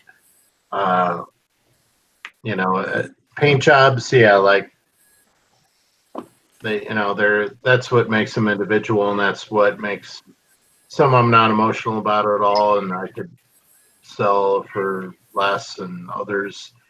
I know I resonate with me personally, and you go from there. But in terms of sculptures, yeah, I mean, you start a sculpture and it can frustrate you to no end sometimes, and other times it can go well, and you know, it's the same process I would imagine with anything. I love this. Yeah, did you make this? I'm guessing this is the staff for that prop you had before. Yeah, that's you know, I have a standard skull mold. I have a 2-part skull mold. This is an unpainted version that I'll put, you know, horns on, fangs on, and then yeah, they're mounted on a staff, but they can also be removed if it's a resin piece. And so you can have it independent of one another. The idea is that you could put, you know, I'm working on this thing right here that's going to go on staffs too. You know, just different, mixing it up as much as I can. Yeah. Nice. That's gorgeous. Oh, it's sweet. I love Thanks. it. Yeah. Oh my gosh. And you sculpt all that in beforehand, so that's not like anything that's been added after, right? Right. Yeah, Shoot, it's all. man. Oh shit! I thought this was one of the richest props. Nope, that's all. Uh, Yeah, Compared- you sculpted that. That is, man. Insane. The worm coming out of the eye socket. I know. to be clear, the worms are sculpted separate, and I put them in various spots, and Yeah. some don't have worms, but yeah, everything else is in the sculpture. Man. And that's an early work. That's a foam and construction adhesive piece from many years ago. Nice. What's the construction adhesive you use? Specifically, it's liquid nails in the small tube and the blue label, because others are too, because I'm using my hands and I'm using water to manipulate it so it doesn't adhere to my hands as much. Right. The large tube material is, it's for some reason more adhesive to your hands. And I use that, I believe I even use that on these skulls here. Not on the skull, but on the rot vomit or whatever you want to call it. Right, right. Yeah, that's I think I used construction adhesive and then brushed it with resin just so it'd be more permanent. Although construction adhesive is super permanent, it's a 50-year product. All right, but what did you do to it to make it look like that? You just stuck it and smeared it, or how'd you give it that look? On the skulls? Yeah. I think I used Romex, just electrical individual 14 gauge wire, and made strands and then aggressively globbed it on and just pulled it. As it starts to cure and it, dry out, it gets more pliable and more shapeable. Initially, it's just, it's mashed potatoes. You can't do a whole lot with it. So you got to wait. You got to be patient and manipulate it. And this is what's on the screen now is a resin piece. And that's the same sculpture as the cannibal, if you remember a few moments back. Wow. I love the skin texture. Mm-hmm. Thank you. Mm-hmm. He's a crazy sculptor. There's Yeah. no doubt about Yeah, that. it's awesome. But for the eyes, I mean, it's like I've noticed that like with all your props, the irises are like totally. I mean, they're amazing. What color techniques did you use to get them to like pop so much? I think the first thing I found are leather stamps, right? So they're essentially metal tools that you would put on rubber or various diameters. Bang, you get a tool and make a belt, whatever. So that I use to kind of score the resin. That will give me a nice, perfect circle. Right. And then the color is just, however I want it to look. Dead eyes are much easier to paint than, the glossy no people, because there's no direction.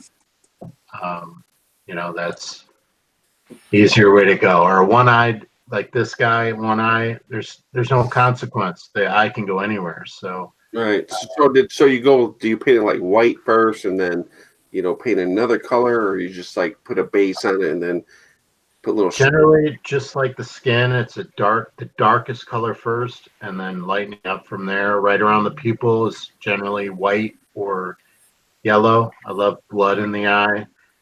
A monster shouldn't have pure white eyes, in my opinion. There should be broken capillaries all over the place. Do you paint those veins in, or do you use like, you can take yarn and tear it down real fine and then put it on and put like anything over the top of it? I mean, how are you doing all the blood vein work in there on the eyes? I paint them. I got, I buy cheap brushes and I'll cut 90% of the brush away till there's 2 or 3 hairs left, and I'll paint the blood vessels. Right And on.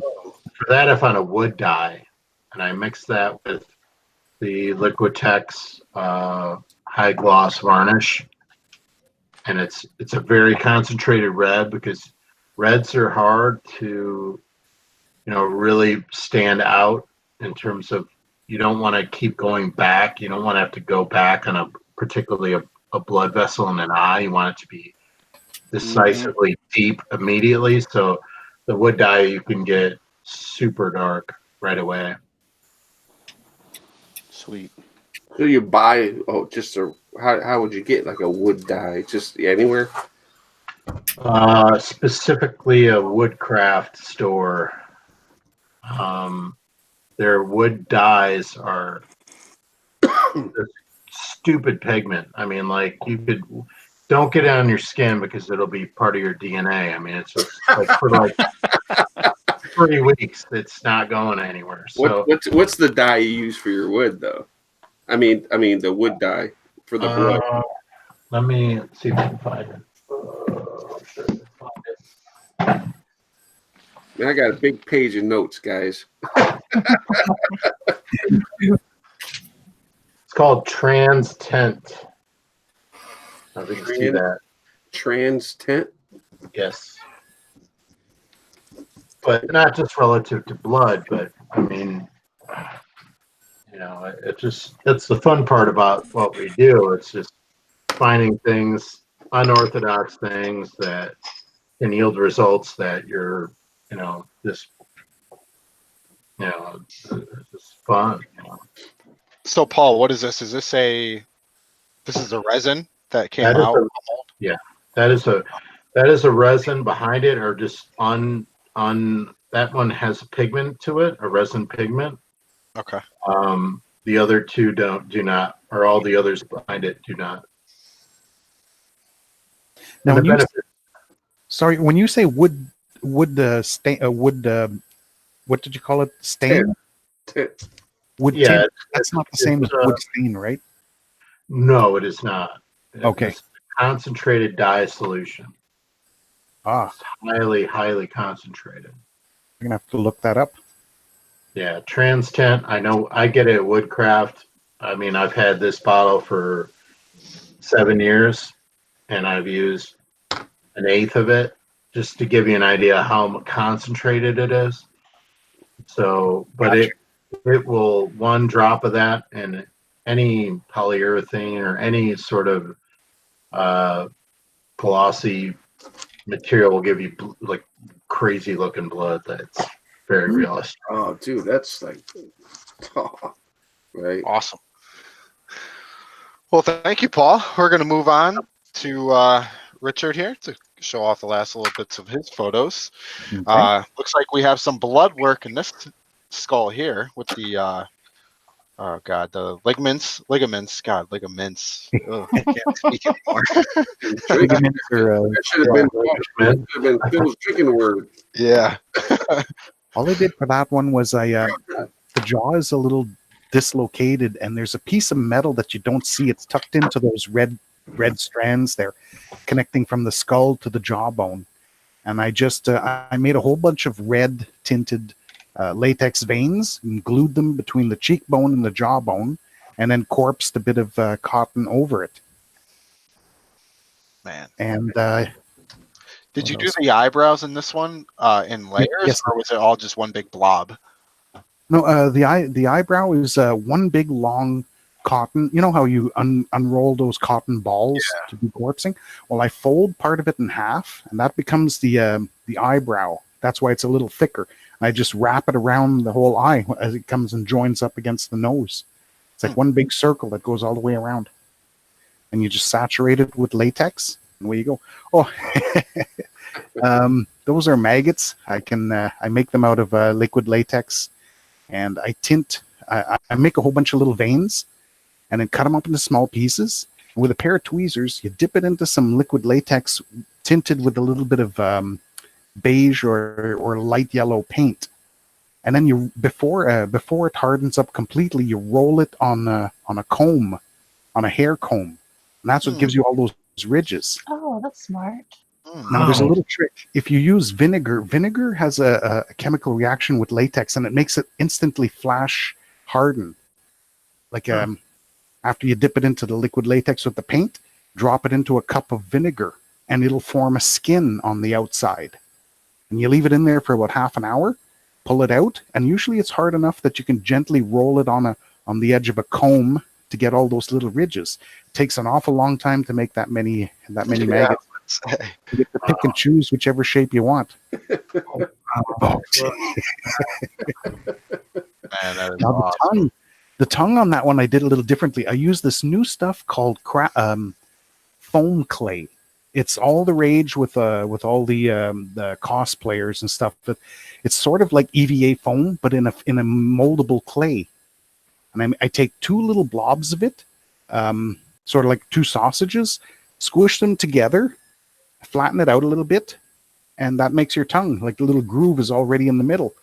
And I paint it with poppy red paint and splash a little bit of raw umber on it and wipe it off a little bit with a paper towel. And that's the color that you get for the tongue.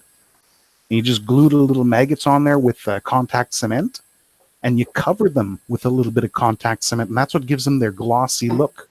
And it also adds a little bit of yellow to the maggot to make it look like one of those juicy maggots. Awesome. And you can see the little heads on the end of them. Oh, anyway, we'll go on. Oh, yeah, no, keep going. Well, the little heads, you can see the little heads sticking out there, darker yellow. That's just exposed latex rubber. I don't dip it all the way into the paint. I dip it just about to the point where the head is sticking out, and then pull it out and put it in the vinegar. Anyway, that's it. Wow. Wow. The details. It's all in the detail. This is a remake of one of my original zombies that I made. There was a client in Michigan, and he wanted that exact zombie. And I said, oh, I already sold it. He said, can you make another one? I said, I might be able to do something better. So I cobbled this guy together. And this one I tried something new. He's got exposed ribs, and I just corpsed some cotton and latex over the ribs.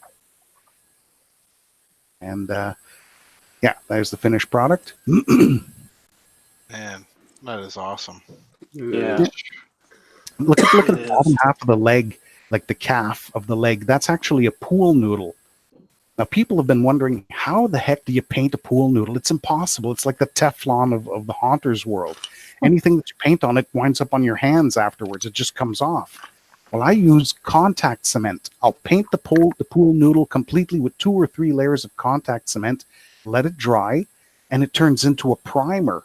You can paint the contact cement once it's dry on the pool noodle.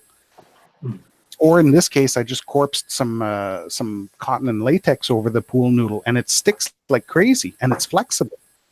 It'll bounce and squish and bounce back into shape. That's awesome.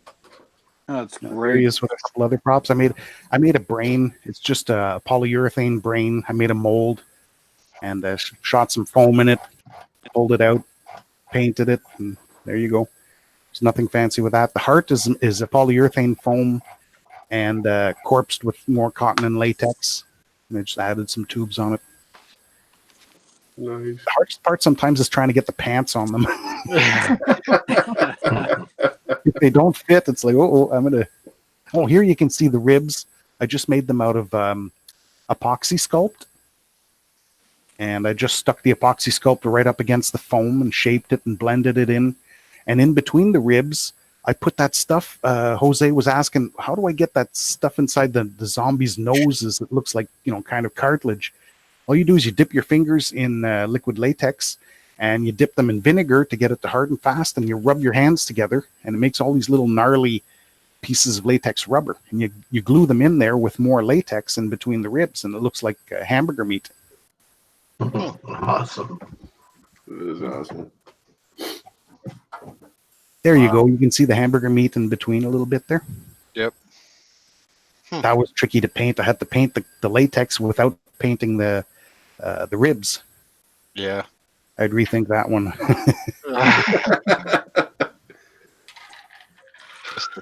Oh man, I can't imagine how. I mean, I know you said it takes about a week, but now that you've gotten good at it, This one took a little bit longer. There's a bit more work on it, but Gotcha. it all depends on how much time you have. If you don't have very much cash and you have a lot of time, then do it this way if you want. See, you can see a little bit of the spine. Oh, okay. Oh, sorry. Let me go back. Yep. You can just see a little bit of the spine near the bottom. Remember those little what Jose called the marshmallows? Well, you can see them right there with the polyurethane glue in between as discs. And I made his butt a little too big. As you can see, he's got like a big hemorrhoid sticking out there. I don't make my zombies anatomically correct, as you can see right here. This one, the midsection, turned out really nice. All that is in the middle is all those little blobs of polyurethane foam covered with stretched out cotton fibers that you saturate. And you just pull some strands from one little blob to the next, and that makes those little strands in between, those little webbing strands. And painting it, oh my God, you're going to destroy your paintbrush trying to get it in between all those little crevices and cracks and stuff. So get yourself a cheap paintbrush. Don't use your best oil paintbrushes. And there he is hanging upside down. I just did the spine and part of the rump roast there. But you can see how I laid down one long strip. Actually, I think it's 2 strips right along the spine and just pulled it sideways onto the ribs. Jeez. But you can see they're all individual bone pieces that I glue. This is almost the bare skeleton that you start off with. I sometimes just cobble them together to do a dry fitting without any glue. All those pipes can just come apart. And the hands aren't even glued in. They can twist around and they can bend around whichever way until you decide how you're going to put them together. Then you start slapping the bones on, and then you put the then you put the cotton and latex over the bones. Very cool. Awesome. Very cool. Thank you, Richard. Man, that was, thank you, Richard. Thank you, Jay. Thank you, Paul. Thank you guys all for sharing some wisdom in regards to prop making here and your expertise. And oh my God, my brain hurts, I think, a little right now. But I know what's easiest. What do you want to try first? I mean, we have the technology now. Definitely go back and once we finish up here, or even tomorrow, and go back and answer any questions we probably didn't get to. I'm sure Kathy will vouch, and even Jamie saying that we have probably a lot of questions we didn't get to tonight. Yeah. Will do. Thank you to my co-hosts, Diablo, Kathy, Jamie. It's been another great episode. One last thing before I pass over to Jamie. Again, if you haven't ordered your t-shirt yet, definitely order your t-shirt. Do it for the children. Do it for the children. You have 1 week. And after that, it's gone for good. So definitely do it. So definitely don't call me a week later and say, how do I get one of them Honors Hangout shirts? No, it's only $26. Come on. Let's go. Do it for the kids. Yes. Do it for the kids. And with that being said, Jamie, who are our winners tonight? Okay, and now before I read them off, if I read your name, and I'm probably going to butcher some, I apologize. If you want a prize tonight, be sure that you message Diablo by tomorrow evening to get your prize. So don't wait. Yeah, otherwise you'll lose it. And you don't want to lose these. These are some awesome prizes. That's right. Okay, Thank you for responses. Yeah. So first thing we're going to give away is the mask from Face Factory FX, and that goes to Randall Turan. Woo! The jumping clown prop from Fright Props goes to Jerry Barb. Yeah, I got more too. The SFX library from Sinful Audio goes to Aaron Fitz. That's Aaron. That's the end of the night empty cup shake. The Roswell alien ornament from Hornaments goes to Linda Marshall. 1 gallon of fog from Froggy's Fog goes to Gina Doctor. The 6 badges from Scarrett Badges goes to Sean Pulliam. Pullen. Dang it. Damn, you almost had it. Then don't forget, everybody listening tonight, if you use the code Haunters, you can get 50% off of Sam Hain's music. Woo! The skull from Nightmare Makers goes to Ryan Greger. Hey, congrats, man. The $25 gift certificate from XFX Makeup goes to Sarah Berkeley. Congrats, Sarah. The pair of exotic lenses goes to Boston Pettit. The mask from Missing Finger Productions goes to Greg Monkey Sweary. I hope that's right. That's correct. Is that right? Right in my books. The $25 gift card from Hotwire Foam Factory goes to Rue Newman. Hey, congrats, Rue. And last but certainly not least, the 4 DVD set of zombie tutorial on how to make amazing zombies goes to Shane Helmstetter. Hey, congrats, Shane. All right. I can't believe another episode. I know. Just remember, you guys, make sure you message me by tomorrow night if you want to collect your prizes. You can message me for Richard's prize, and I'll give him your address and all that, so you don't have to worry about that. And you also have till the end of the day, or Richard said you ain't getting shit. No, I'm joking. I'm joking. But I want to thank all the guests for coming on. You guys are amazing artists, man. It's like just for us to have half the talent, then Jesus. But thanks for giving us all the tips and tricks and all that. Definitely go back and answer everybody's questions. Lord knows I have a list of stuff I have to look up tomorrow to even decide what I want to start to try to work on. Yeah. We want to thank Kathy for on the questions. There's probably so many she didn't get to. She did her best, but with a group like this, how do you keep up? We want to thank Jamie for picking the prizes. She probably got a couple extra bucks for all that shit, but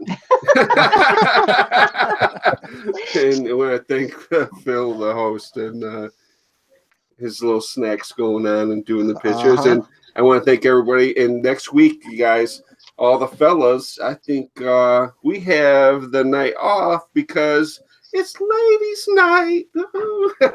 So, woohoo! So we will be, all the fellows will be gone. We'll see if the women can do what the men can do. I don't know. All right, guys, that's it. I'll see you guys next. Well, I won't see you next week, but you'll see Hunters Hangout next week on Ladies' Night. All right, we're outie. See you guys.